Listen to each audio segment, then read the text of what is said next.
This is KVUE News at 5. Let me see your other hand. Put it straight out in front of you. It took just minutes to take down the man accused in the deadly UT stabbing. I couldn't stop it before it happened, but I can stop it from continuing.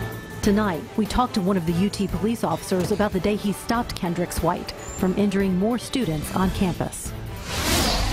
Plus, a celebration for the oldest living World War II veteran. On this day, May 11th, Richard Overton celebrates his 111th birthday. How the city honored him today.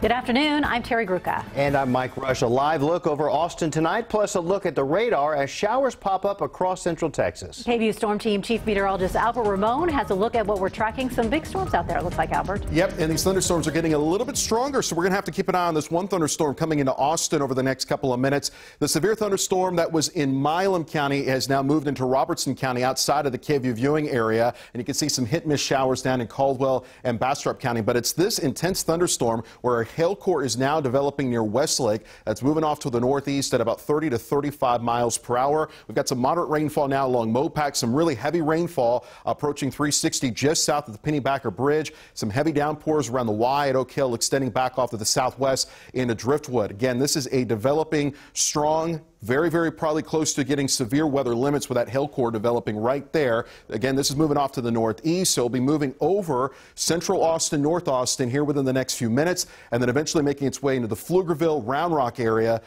in probably less than 30 minutes. So if this thing does turn severe, I'll jump back on and let you know, but I want to let you know that heavy rainfall is moving into the metro just as we move into the peak of rush hour. Stay tuned. Much more coming up. Thanks so much, Albert.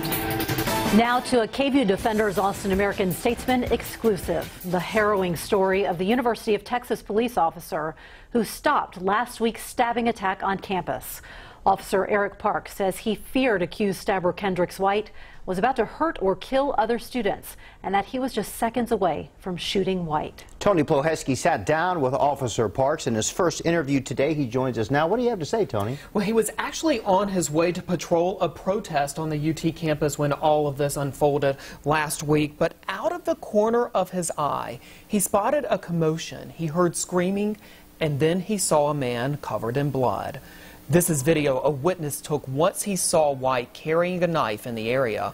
Officer Park tells me a bystander pointed out Kendricks White to him and that he caught up to White just as he was about to enter Jester Hall. You can see Officer Park kneeling on the ground next to White inside the doors.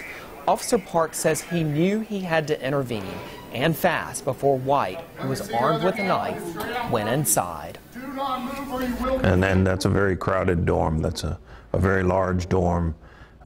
Where he was headed into at that hour of the day especially, it would have been packed with students. He could have attacked people left and right. I couldn't allow that. I couldn't allow him in that door. Officer Park described White calmly surrendering when he ordered him to drop the knife and took him into custody just inside the dorm building entrance. He said he had his hand on his taser and he had unhooked his gun had White kept stabbing other students.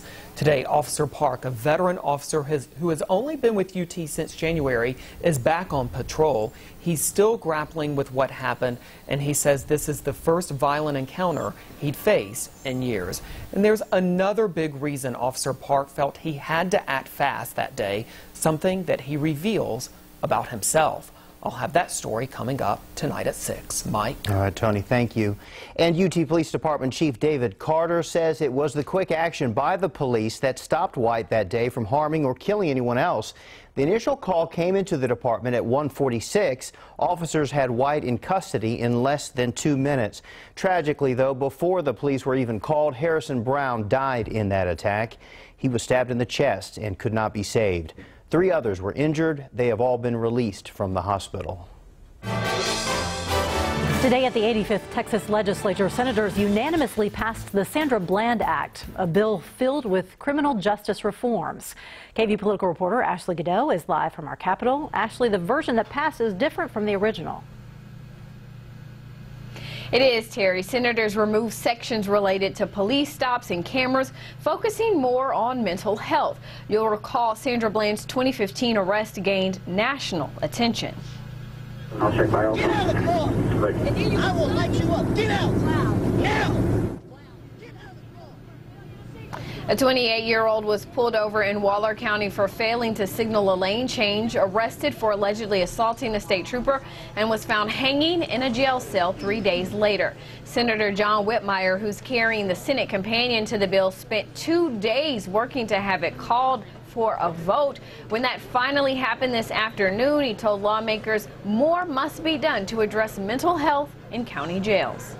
Today, if you don't remember one other word that I speak, I want you to remember this: when you deny someone their liberty, you have a responsibility to provide for the safety and welfare of that person.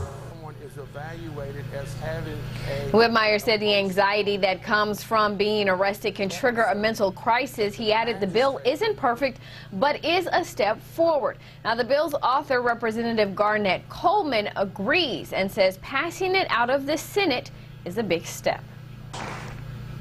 The idea that it actually has passed out of one house means that it'll have an impact because it'll give people encouragement. And that's the big impact, encouragement to continue to try to make change. The bill calls for more training in mental illness and de-escalation for officers and jailers, and allows counties to come up with programs to put the homeless and people with mental illness in facilities instead of jails.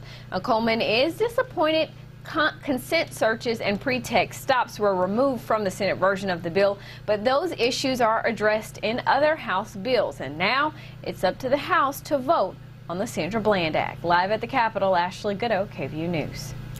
Today, we heard from the acting head of the FBI. As you know, President Trump fired James Comey suddenly on Tuesday, while the FBI is in the middle of an investigation into Russian election meddling and possible collusion with the Trump campaign. Acting Director of the FBI, Andrew McCabe, testifying in place of Comey at a Senate Intelligence Committee hearing on global threats, says Comey's dismissal has not and will not impact that investigation.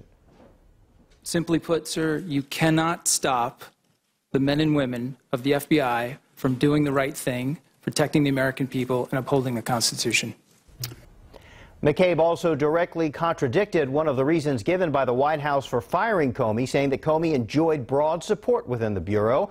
President Trump, in a letter to Comey, contended the director told him 3 times that he was not personally under investigation. But McCabe says it's not standard FBI practice to tell somebody he or she is or is not under investigation. We want to head back out to Chief Meteorologist Albert Ramon with the latest on the weather situation. Albert? Well, we told you at the beginning of the newscast that this hail core with this thunderstorm in West Austin was developing, and it has gotten even stronger. That has prompted the National Weather Service out of the New Braunfels office to issue a severe thunderstorm warning in effect for central and northern areas of Travis County and southern areas of Williamson County. This warning in effect until 5:45. This thunderstorm is moving off to the northeast pretty quickly at 45 miles per hour, and the hail core is mainly right along 360 near the Pennybacker Bridge. We'll zoom in and I'll show you where that hail core is. There you see the purple. So there could be hail developing with this thunderstorm larger than 1 inch, larger than a quarter as it continues to move off towards the northeast. So no rotation with this thunderstorm, but there is some heavy rainfall impacting places like 360, Mopac. Rain is starting to fall along I-35, and that hail core, though, will continue to track just to the north of downtown Austin. But if you're in the Arboretum, if you're in the Domain, if you're in North Austin, and of course there in Western Austin, get ready for some severe hail. That's a pretty impressive severe hail core. You can see that here in purple that has developed along Highway 360. We'll be back in a couple of minutes. We'll update this warning. Additional information will be scrolling at the bottom of your screen. Plus, we'll talk about some much quieter weather for tomorrow coming up. Okay, appreciate the update. Thanks so much, Albert. We have lots to celebrate today with the oldest World War II veteran right here in Austin. Straight ahead.